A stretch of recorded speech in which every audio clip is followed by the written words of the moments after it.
I'm Imran Mehboob and you're watching YouTube channel Professional Excel Trainer. Today in this video, I'm going to share 15 basic, intermediate and few advanced techniques and tips used in Microsoft Excel. You may know few of them. Before going into it, the people who are new on this channel must subscribe the channel, ring the bell icon so that the upcoming videos will be informed well in time. Let's start today's video. Our first function is transpose. Here we have two scenarios.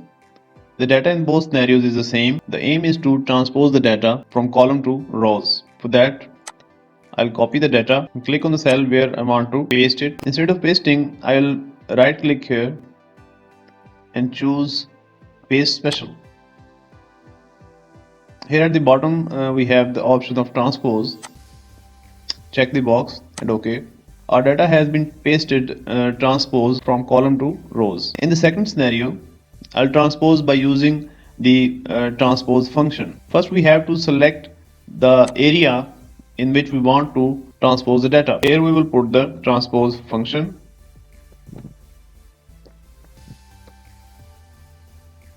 Select the source data, close parenthesis. Now, instead of hitting enter, I'll hit the combination of three keys: Control, Shift and Enter. You see the data has been transposed from column to rows. Now the question is that what is the difference between both these transpositions? In first scenario, if we change the value of any cell, the change will not presented in the resulted data. Whereas where we apply transpose function, if I put in any change in the source data, it will predict in the result data as well.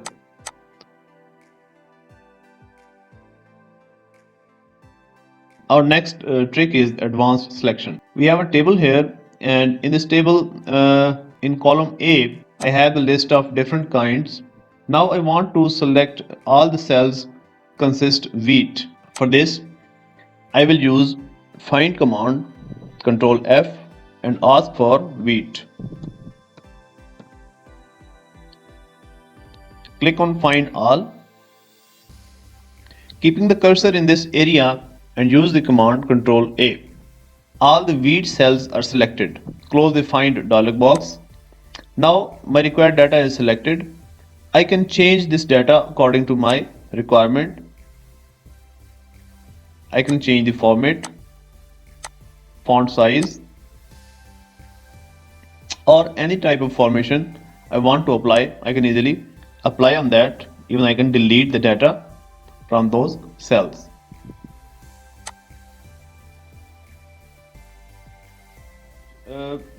Our next function is remove duplicates. I have a list of kinds. Select all, choose data and remove duplicates. Continue with the current selection, remove duplicates. Select column A, enter, OK. 5 duplicates values found and removed. 4 unique values remains. So I found the unique values from a range of data.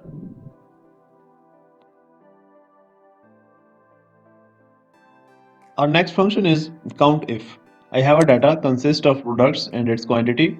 Here I want to count that how many times each kind is given in this above data. I'll put here the formula equal to count if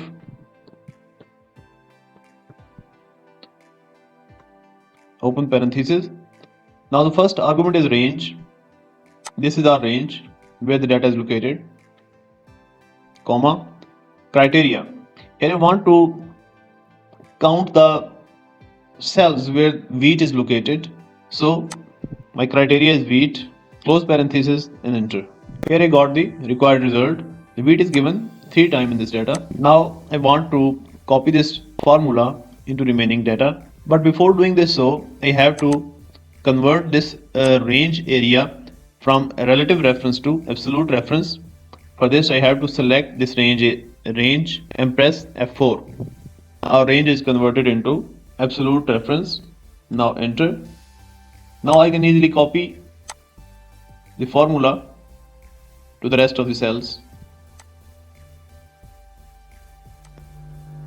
Our next function is SUMIF. Now here I want to add the quantity of each kinds against its names. First we have the wheat, equal sign,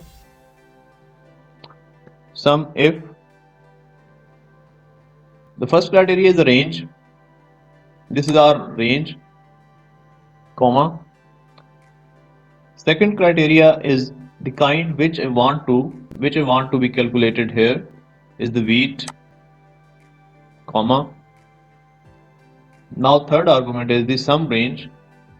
I want the quantity of each kind, so that I will select the quantity column as a sum range, close parenthesis, enter. Here I got the quantity of wheat. Now I can easily copy the formula to the rest of the cells, but before doing this, so I have to put dollar sign against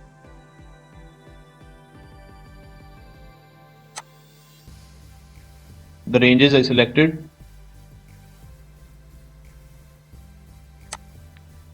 Now I can easily copy and paste the formula against each kind.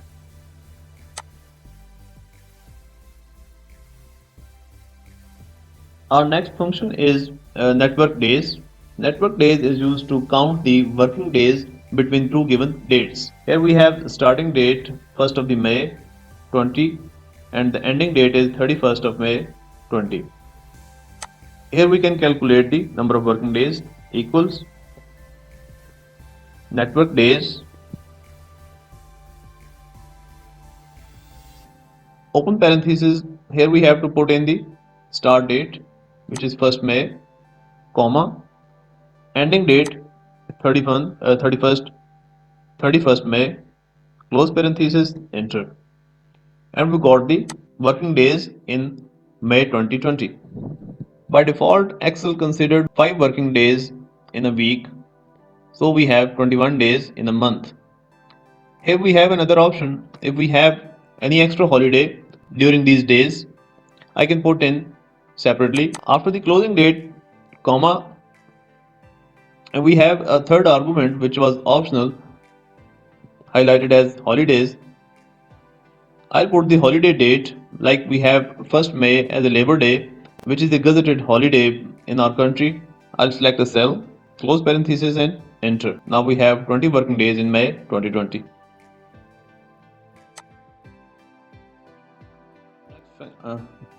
Our next function is screen clipping. It is located in Insert, Illustrations, Screenshot and Screen Clipping. By clicking on this option, we have Excel minimize. Now I have my desktop. Anything which would be available behind the Excel would be appear against you. Here we can select the area that we want to clip. Let's say I want to clip this logo of Lenovo. I select the area. As I leave the mouse button, the selected area will be clipped into the Excel. Now we have this as an image file and I can adjust its size and formatting whatever I want to adjust.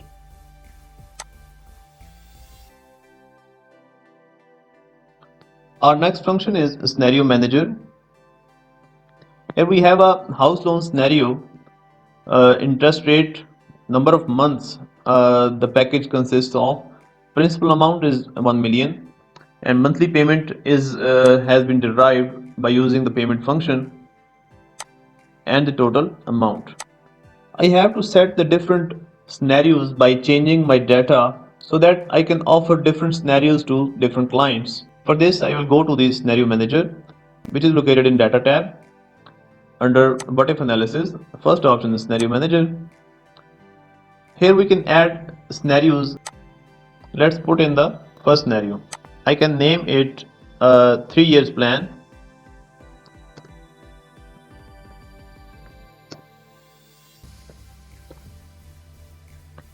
Changing cells, here we will select the cells whose data will change in different scenarios.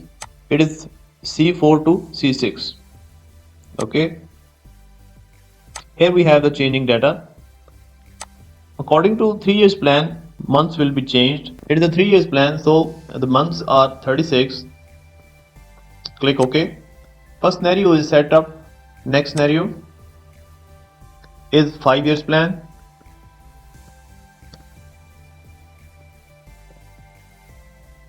Changing cells are the same. Okay, according to 5 years plan we have 60 months, so it will remains the same. Okay, and the third scenario, which is 8 years plan.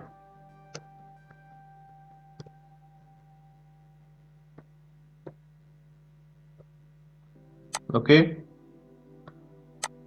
according to 8 years the months would be 96. Okay, now we have set 3 scenarios. On clicking each scenario I can click the show button and see the results according to the set. To see the results according to the set scenario,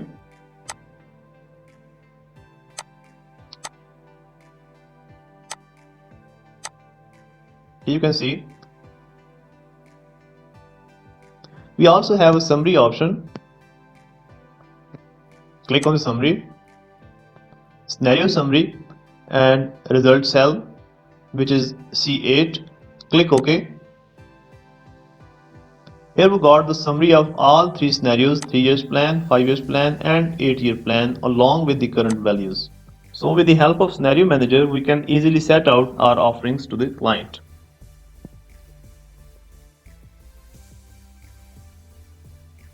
Our next trick is hide cell. In the given data, I want to hide this cell where the rice is located. Choose the cell, right click, format cells. Here under number tab we have the custom. In type, enter semicolon 3 times and click OK. The data in the cell is hidden. Here you can see in formula bar there is data in cell, but it is invisible. It can be unhided again. In the same way, format cell and just delete the semicolons. Okay, and data is visible.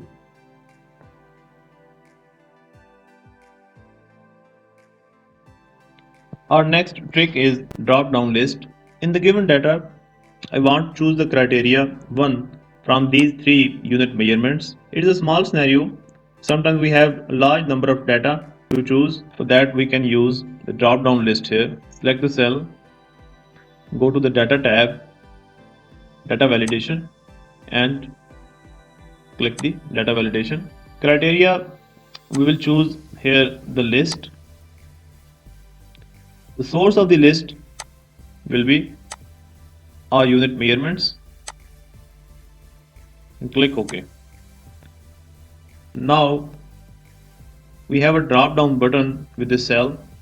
For the help of this button we can choose unit whichever we want. If we will give any other data randomly into this cell, an error message will appear. This value doesn't match the data validation restrictions defined for this cell. It will choose only the data given in the criteria in drop down list. Now we want to remove this drop down list. I'll go again to the data validation. Here we have a button clear all and OK. Now I can put any data here, whether it's in a list or not. Our next function is convert function. In this scenario we have the value 30, which is 30 feet. We want to convert 30 feet into the inches. Equals convert parenthesis number. This is number I want to convert, comma, from unit. A wide range of units open here. I'm looking for the foot. Here it is.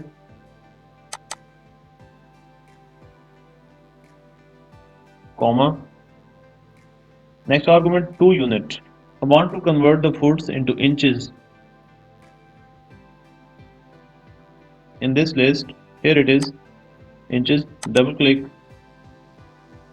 close parenthesis and enter. We have 360 inches in 30 foot. So by using the convert function, we can convert variety of measurement units.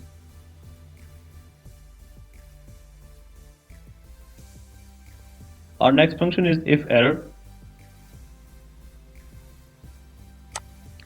Here I have set the formula, which is B3 over C3, and as a result I have the values. Here I have no issue, but here an error appears because the numerator is 9 and denominator is 0. I want to remove this error from the list so that the data is represented into right order. For this I will use if error function. Double click the formula and put the if error before the formula.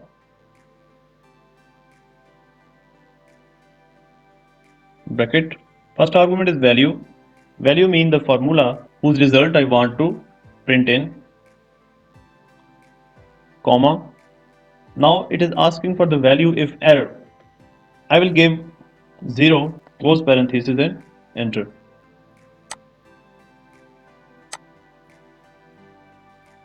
Copy the formula in all cells. Here where the error was given, 0 will appear instead of error.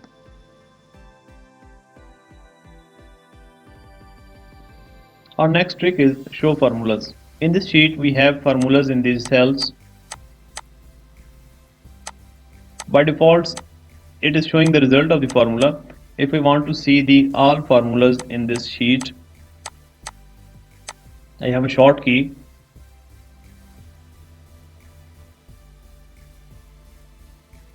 You see, by using this short key, all the formulas will appear instead of their results. To hide these formulas, use the same short key again.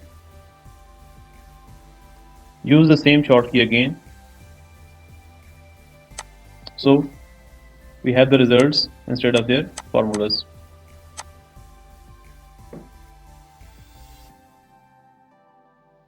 Our next function is today equal sign. Today, open parenthesis, close parenthesis, enter. Our today's date will be appeared. Today's function is used to print the today's date according to your system date. This date will automatically be updated with the system date. In other words, whenever we open our file, the date will be updated. We can change the format of the date according to our convenience, like in short or long format.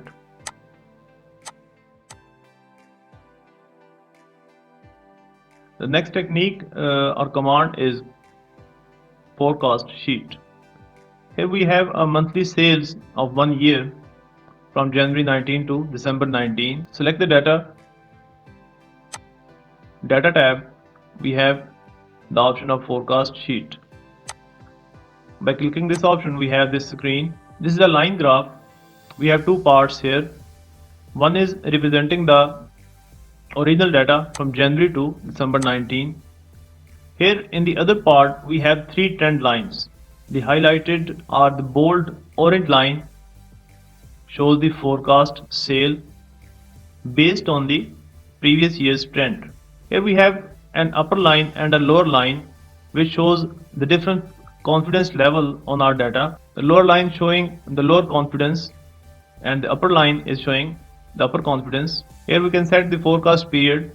It is 1st of April. I'll say till December of 2020.